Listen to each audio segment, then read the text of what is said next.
quería grabarles en la sala, en mi primer piso, pero me quedé dormida. Me quedé dormida. Bueno, entonces eso.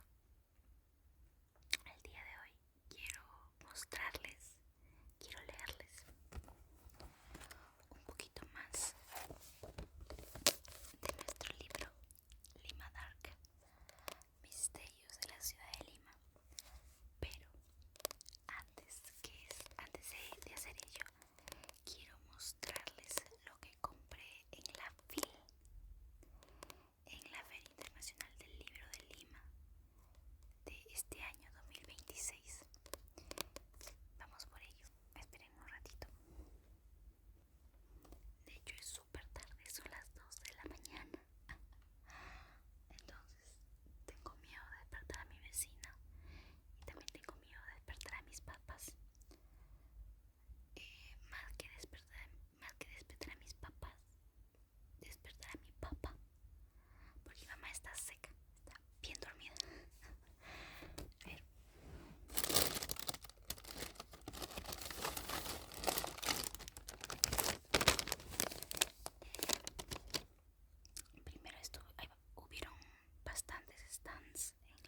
asentamiento, como dice la historia, como dice este libro.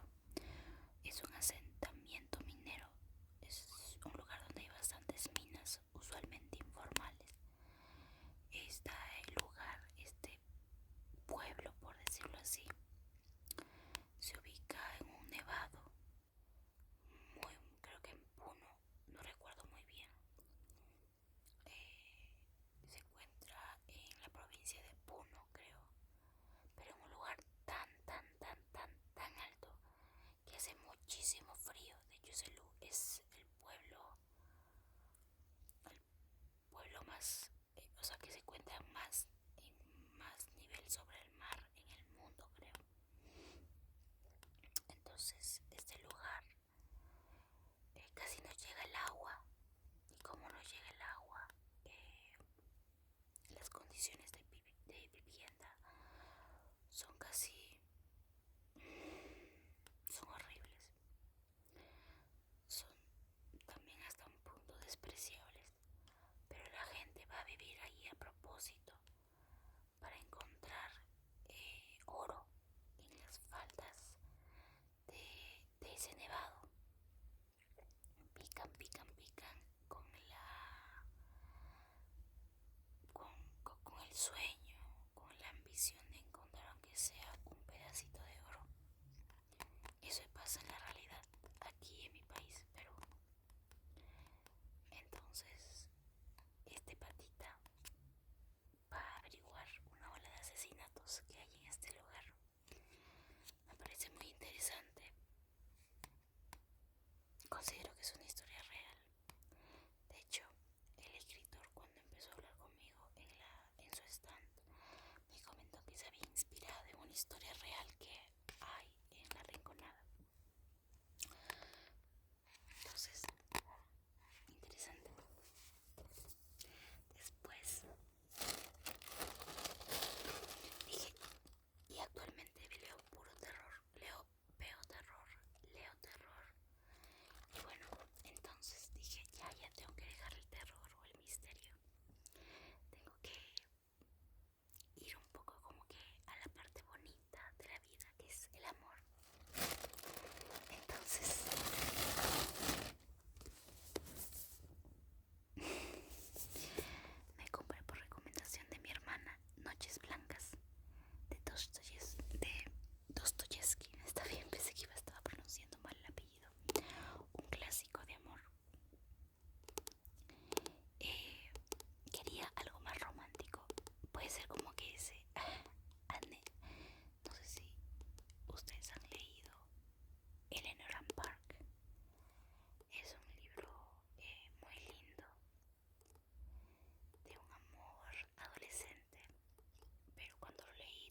más como que más vivo, más real. Y yo me compré, este es un libro que yo estoy leyendo, pero que ustedes no lo saben. Estoy leyendo El origen de la vida de la National o El origen de la vida. Es un libro que habla de cómo se creó. La finalidad del libro es buscar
Mm.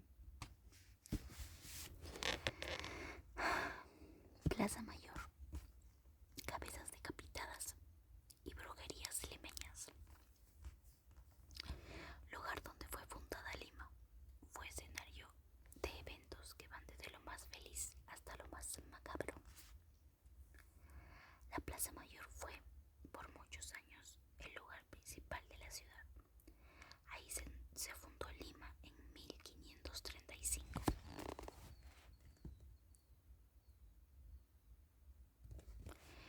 Ahí se fundó Lima en 1535 y desde entonces las principales actividades se desarrollaban en este enorme cuadrado. Las fiestas, el mercado, las celebraciones, las procesiones, los toros, el teatro y el espacio para quemar gente y exponer cabezas cercenadas.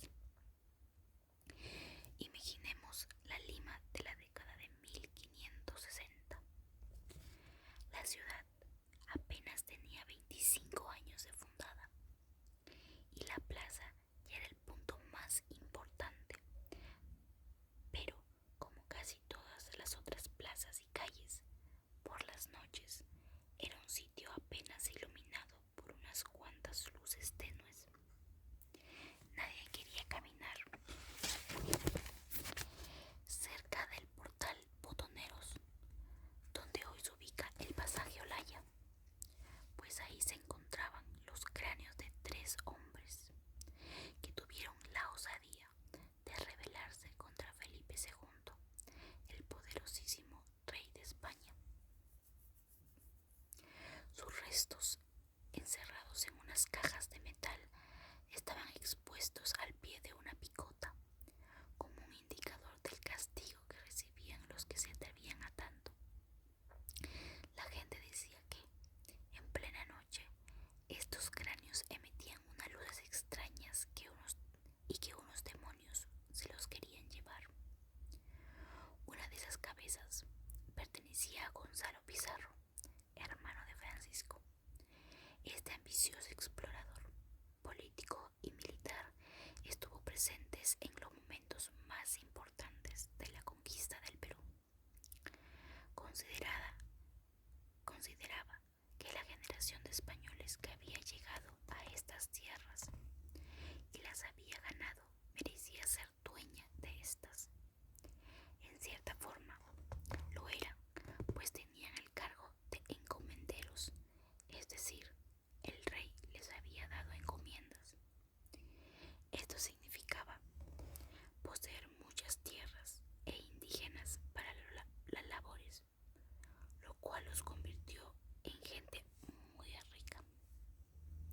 Por eso, cuando en España se promulgaron las leyes nuevas en 1542, las encomiendas se suprimieron y Gonzalo, junto con los otros encomenderos, se levantaron en armas. Su rebelión fue tan potente que puso todo de cabeza en esta zona del mundo recientemente conquistada. El rebelde se movió con inusitada rapidez por todo el país para sofocar a los disidentes o enfrentarse a las fuerzas del rey. No tuvo problemas en matar al primer virrey del Perú, Blasco Núñez de Vela, el representante del monarca de España. Perdón. Gonzalo era recibido con honores en todos los lugares que visitaba. Los indígenas del Cusco le llamaban Inca y no faltó quien lo animase a fundar un nuevo reino donde él fuera el absoluto señor. Incluso mandó a confeccionar una bandera con el monograma GP Gonzalo Pizarro y una corona encima. Cuando entró a Lima el 28 de octubre de 1544, le acompañaban 600 hombres que intimidaban con el estruendo de sus arcabuces. Gonzalo plantó sus cañones en la Plaza Mayor y desde ahí continuó su revolución. Su fin llegó cuando el padre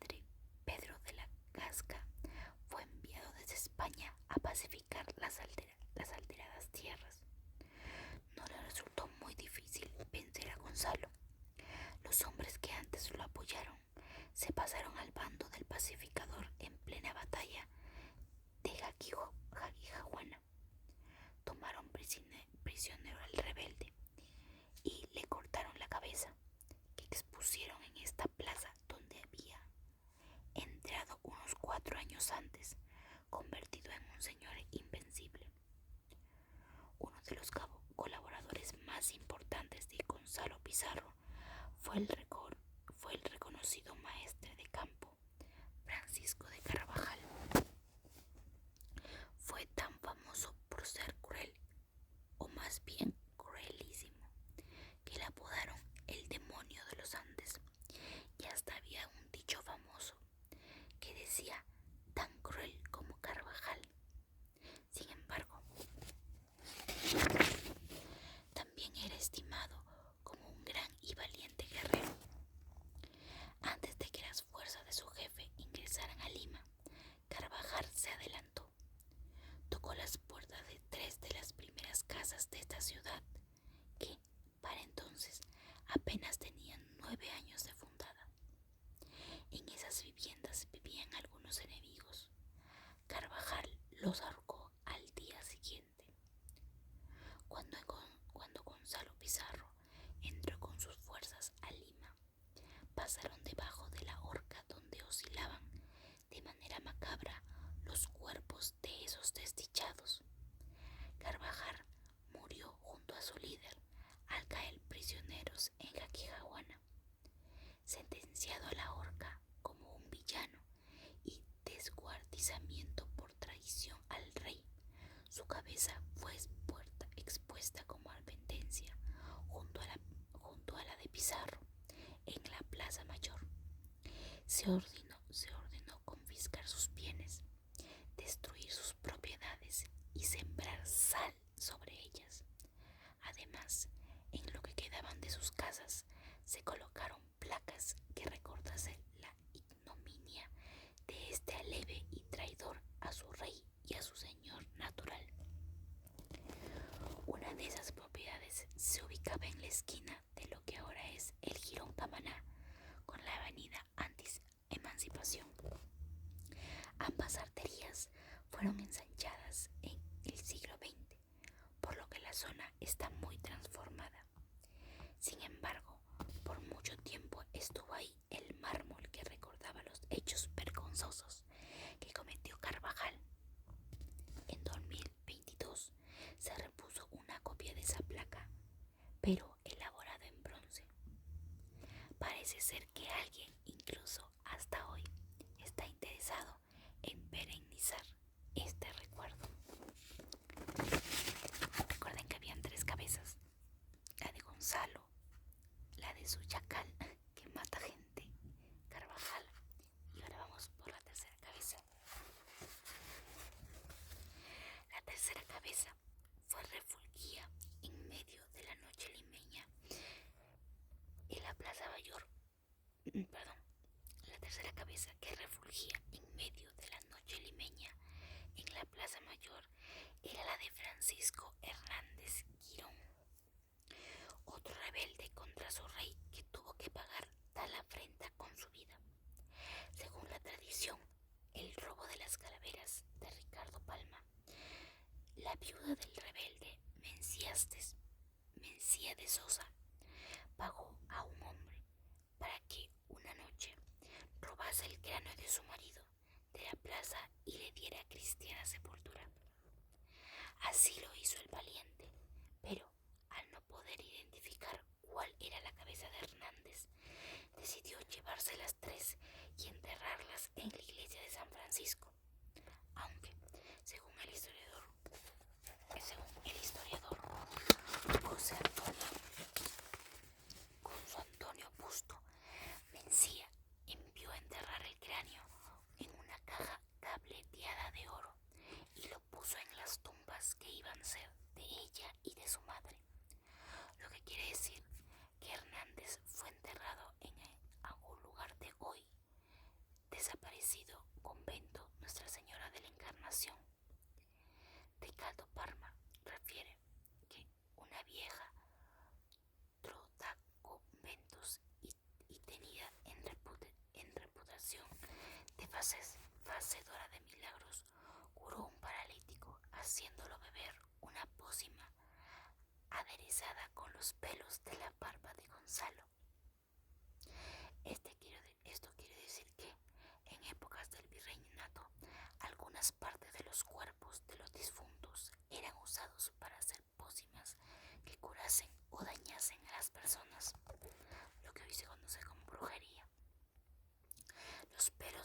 cráneos de los ajusticiados eran muy demandados por hechiceros y hechiceras para darle fuerza a sus conjuros.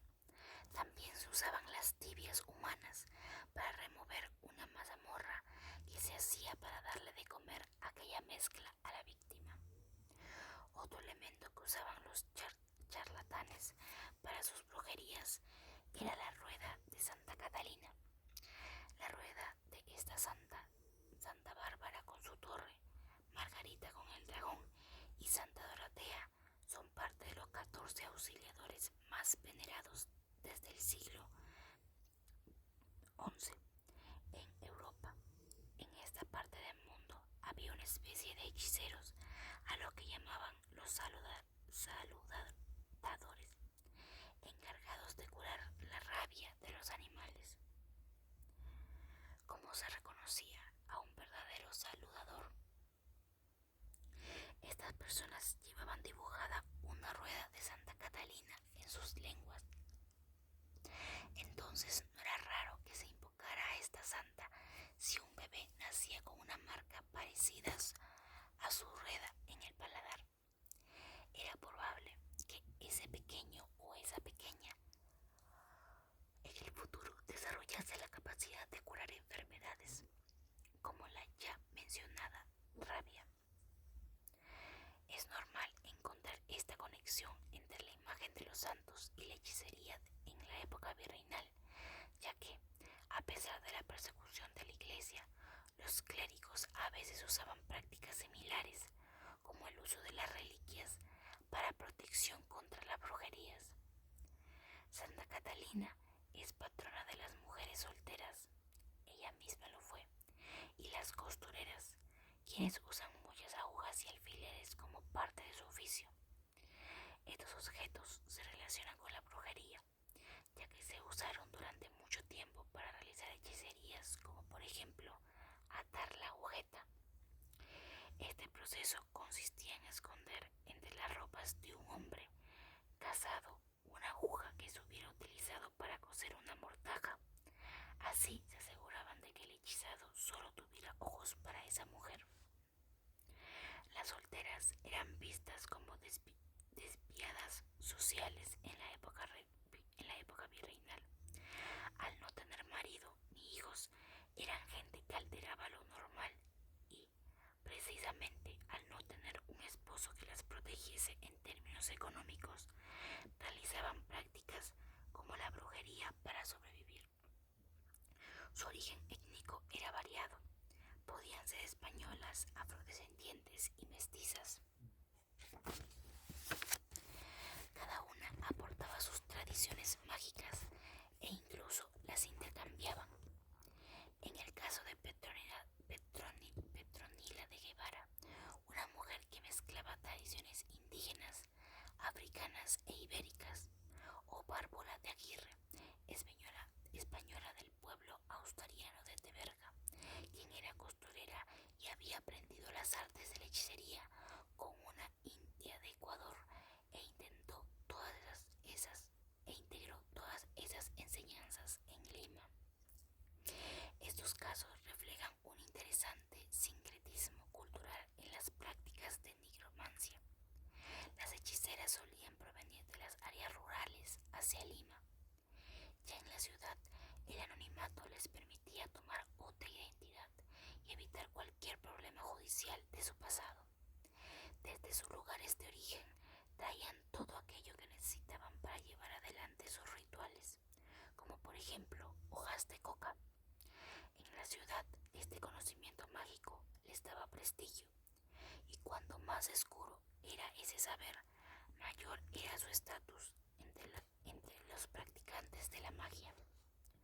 Una última práctica típica de la época virreinal limeña era guardar una mano de gloria que, en realidad, era la mano casi siempre la izquierda de un ahorcado que luego se ponía en un candelero. Esta práctica era ejercida por los ladrones, pues creían que la mano abría puertas y hacía dormir profundamente a la gente. En otras palabras, propiciaba la situación ideal para cometer un robo perfecto.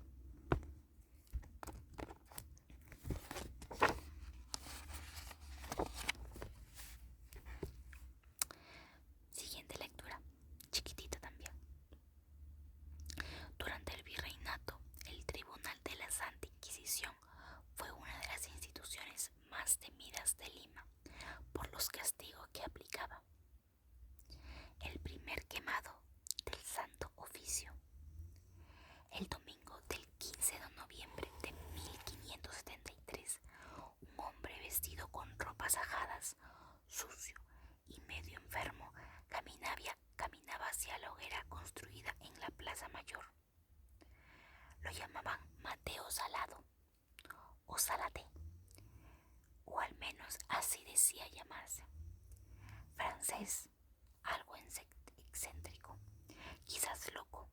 Pasó los últimos años de su vida cavando una enorme huaca que hasta hoy lleva su nombre. Si bien el expediente sobre su caso no está completo, algo sabemos de lo que le pasó. Tenía pensamientos bastante revolucionarios para su tiempo. Hablaba contra la riqueza hecha por negreros y esclavistas. Criticaba la fortuna excesiva de la iglesia y la manera en que se aprovechaban de los pobres. Y, para mayor escándalo, hablaba muy bien de Martín Lutero. Era obvio que no iba a pasar desapercibido en ese discurso. El 28 de noviembre de 1571 fue tomado prisionero. La Inquisición acababa de poner en marcha su maquinaria represiva. Se había establecido en Lima el 29 de enero de 1570 y tenía mucha gana de demostrar su poder.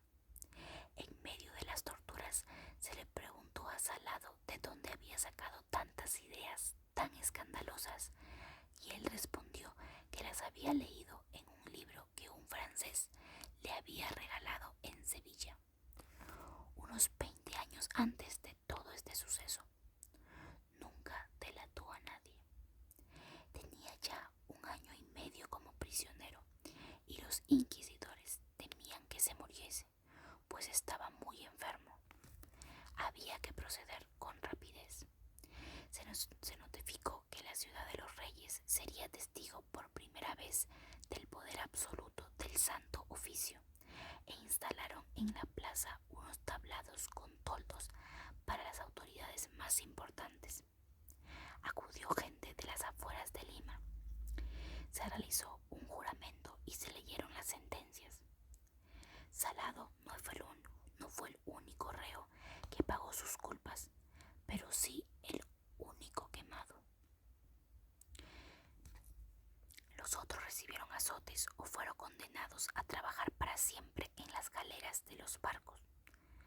Arrojado a la hoguera, debe haber proferido gritos, quizás algunas maldiciones, pero de eso no dan cuenta ni los cronistas ni los historiadores.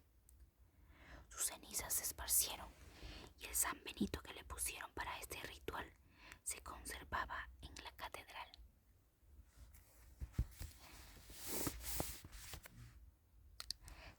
Se han cometido muchos pecados en nombre de la iglesia. Interesante. Bueno, falta uno más para terminar el capítulo. Vamos por ese. Vampiros locales.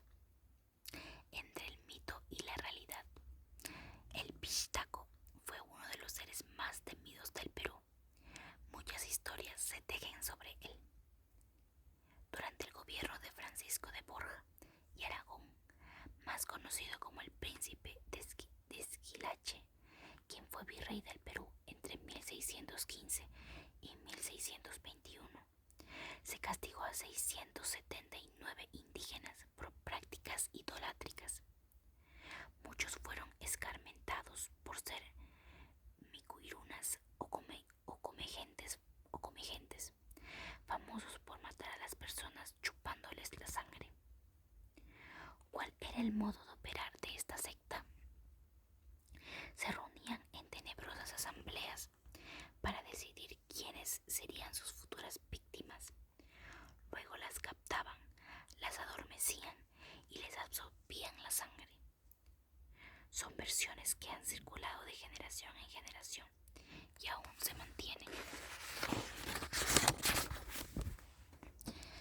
Para algunos estudiosos, estos micuirunas no serían sino continuadores de ciertos rituales relacionados con la imagen del degollador Moche del siglo V, y serían a su vez un antecedente del muy temido Nakak, que es degollador, que vendría del verbo Nakai, que quiere decir degollar, o Pishtaco, cuya terrible presencia llegó hasta épocas contemporáneas.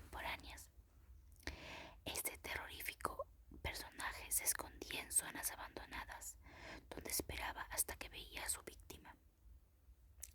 Hacía una especie de rezo y la adormecía con un polvo narcotizante.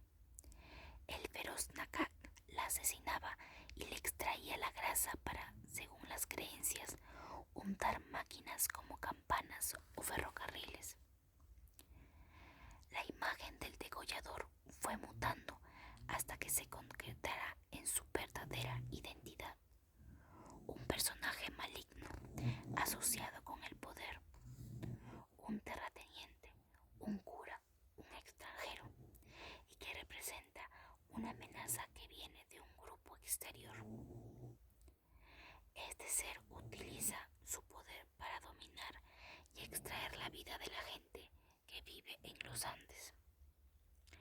La leyenda traspasó el muro de la imaginación y apareció materializarse en la realidad. Desde la década de 1980 hasta casi el 2000, se decía que el Nakak atacaba muy seguido y desaparecía a la gente. Por coincidencia, esta fue la época en que más gente desapareció en el Perú, como consecuencia de la violencia vivida durante aquellos años.